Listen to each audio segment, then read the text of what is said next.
नमस्कार दोस्तों, चौथा रास्ता न्यूज़ चैनल के जो परछाइयों का गांव के एपिसोड चल रहे हैं उसमें तीसरा एपिसोड आपके सामने प्रस्तुत है।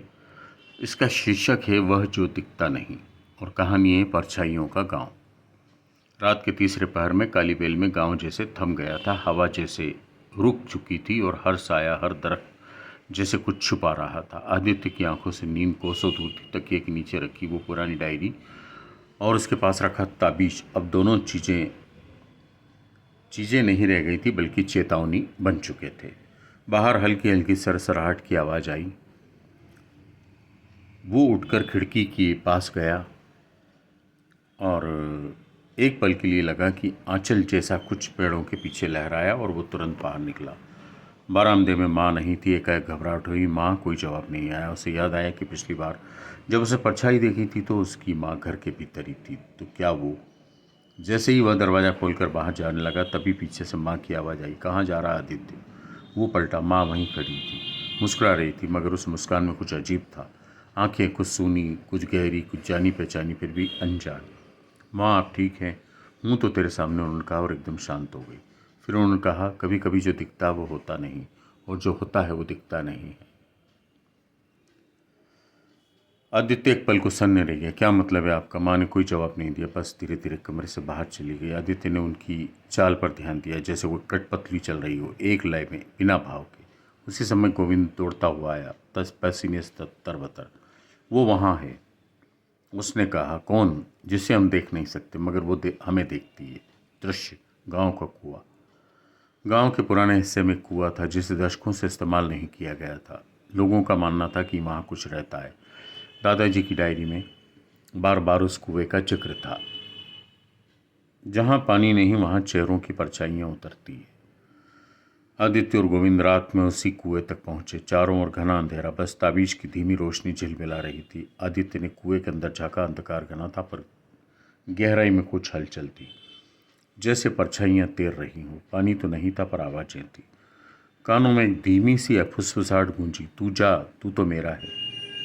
गोविंद पीछे हट गया। वो हमें देख रही लेकिन खुद नहीं दिखती, यही उसकी ताकत है। पर वो है कौन? कोई आत्मा, कोई श्रौप? आदित्य ने तड़पते हुए पूछा। एक औरत जिसे कभी प्यार नहीं मिला और फिर उसने सारी दुनिया से उसका बदला लिया। गांव की पुरानी कहानी, पर वो कहानी अब असल हो गई है। दृश्य, आदित्य का सपना, फिर अतीत की झलक। उस रात आदित्य ने फिर वही सपना देखा, मगर इस बार कुछ अलग था। हवेली में एक छोटी सी बच्ची थी, रोती हुई। एक औरत आई, लंबा घूंघट, काली आंखें। उसने बच्ची को छूना चाहा पर बच्ची पीछे हट गई। माँ मुझे मत कहो, औरत चिल्लाई।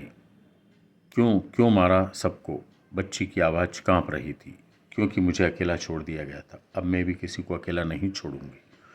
सपना टूट गया। आदित्य उठ बैठा, शरीर पसीने में लथपथ। अब वो जानता था ये केवल डरावनी कहानी नहीं बल्कि एक दर्द था जो पीढ़ियों से पलता आ रहा था। सुबह गांव की पंचायत। सुबह गांव की पंचायत में अफवाह थी कि भेरू काका की बहू रात को गायब हो गई। उसके पैरों के निशान कुएं की ओर जाते थे, फिर अचानक गायब हो गए। गांव की पंचायत बैठी। हमारा सब्र अब टूट रहा। एक बूढ़ा बोला, ये परछाई एक एक करके सबको साथ ले जाएगी, हमें बलिदान देना होगा। दूसरा बोला, किसका? आदित्य ने आवाज़ उठाई। सबकी निगाहें उस पर टिक गई। किसी की आंखों में सहानुभूति नहीं थी, सबके मन में एक ही नाम था, दादाजी के वंशज। ये श्राप तभी रुकेगा जब वंशज खुद बलिदान दे। ये पुराना नियम है। आदित्य ने माँ की ओर देखा, उनका चेहरा निर्विकार था। मैं इसे नहीं मानता, आदित्य चिल्लाया। तो फिर सब मरेंगे, किसी ने कहा। रात, घर के पीछे। अगला दृश्य। उस रात आदित्य ने जो ताबीज पहन लिया, अब उसका इरादा साफ था। या तो इस परछाई को रोकेगा या खुद समाप्त हो जाएगा। गोविंद उसके साथ था। दोनों दोनों जंगल की ओर आगे बढ़े। यह वहीं से आवाज़ें आती थी। हर पेड़ की परछाई लंबी हो चली थी और हवा में फिर वही आवाज़ गूंजी, तू दिखता है मगर मैं नहीं, पर मैं हमेशा यहीं हूँ। एकाएक गोविंद जमीन पर गिर पड़ा।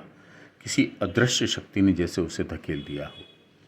ताबीज गर्म हो गया, रोशनी तेज होने लगी। आदित्य ने आंखें बंद की और कहा, अगर तू सच में है तो सामने आ, मैं डरता नहीं। और तभी झाड़ियों के बीच से एक चेहरा उभरा, आधा धुंध में आधा साफ। वो एक औरत थी मगर आंखें इंसानों जैसी नहीं थी। अगला एपिसोड, काली रात का रहस्य। आप अगले एपिसोड में मैं इसकी जानकारी आपको दूंगा।